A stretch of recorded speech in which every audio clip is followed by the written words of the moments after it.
Nah, seperti inilah kondisi demo di Nepal yang berakhir ricuh dan anarkisme. Lalu, apa sih penyebabnya hingga demo jadi kisruh seperti ini? Dan sampai menggulingkan pemerintahan. Yuk kita bahas bareng-bareng. Jadi guys, ini semua bermula dari viralnya video pidato pelajar sekolah menengah atas bernama Afiska Raut di media sosial yang mengkritik habis-habisan budaya korup di Nepal. Pesannya baik, agar anak-anak muda berani bersuara demi perubahan yang lebih baik. Raut pidato pada pertengahan Maret dan viral pada Agustus. Hingga akhirnya, sejumlah mahasiswa dan pelajar di Nepal menggelar unjuk rasa pada awal September di Kathmandu. Demonstrasi ini digelar untuk mengungkapkan kemarahan terhadap korupsi dan nepotisme yang semakin parah di negara ini. Nah, akan tetapi, di tengah kondisi yang serba sulit ini, cari makan sulit, lapangan pekerjaan sulit, ketimpangan terlihat jelas.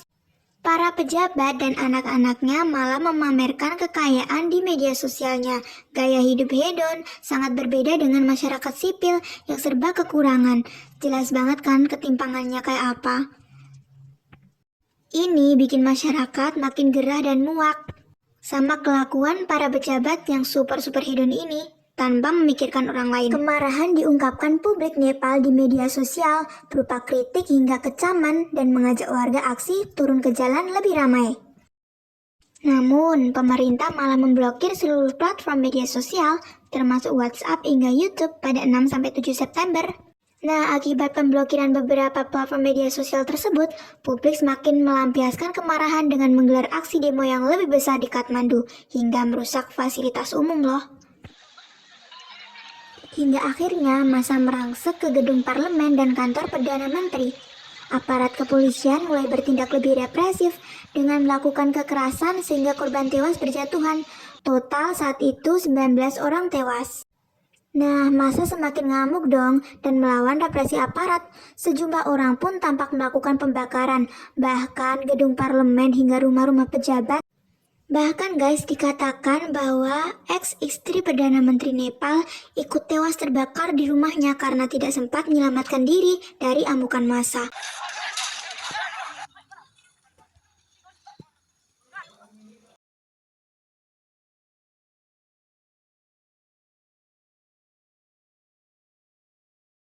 Bahkan guys, gongnya lagi, sejumlah menteri dari Menteri Luar Negeri hingga Menteri Keuangan dikeroyok massa yang menyerbu rumah mereka, mulai dari ditendang, dipukul, ditelanjangi, dan diarak.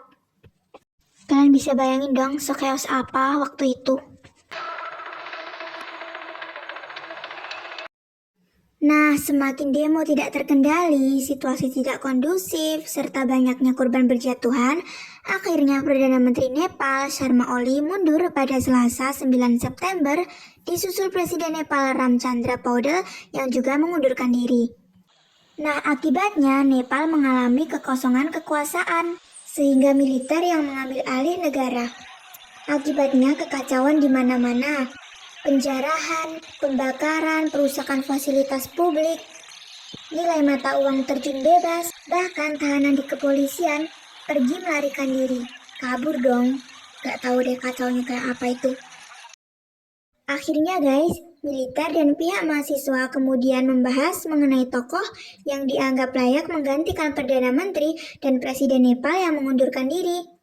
Nepal resmi memiliki Perdana Menteri baru, yaitu seorang perempuan mantan Ketua Mahkamah Agung bernama Susila Karki ditunjuk sebagai Perdana Menteri sementara pada Jumat 12 September 2025 usai gelombang demonstrasi pemuda Gen Z menggulingkan pendahulunya. Dan ya, Parlemen Nepal kini resmi dibubarkan dan pemilu untuk memilih pemerintahan selanjutnya akan dijadwalkan berlangsung pada 5 Maret 2026 mendatang. Nah, ada fakta unik guys. Ribuan aktivis muda menggunakan aplikasi Discord untuk menyuarakan pilihan mereka. Nah, sehingga terpilihlah Susila Karki, yang dipercaya menjadi Perdana Menteri Nepal sementara untuk saat ini. Nah, setelah berhasil melengsarkan pemerintahan, para pendemo, terutama kebanyakan generasi Gen Z, membersihkan kekacauan yang mereka buat sebelumnya. Nah guys, menarik nih. Demo di Nepal juga mengibarkan bendera One Piece loh. Sama kayak di Indonesia beberapa waktu yang lalu. Apa mungkin demo di Nepal terinspirasi dari demo di Indonesia beberapa waktu yang lalu? Kenapa juga harus bendera One Piece? Coba komen menurut kalian di bawah ya.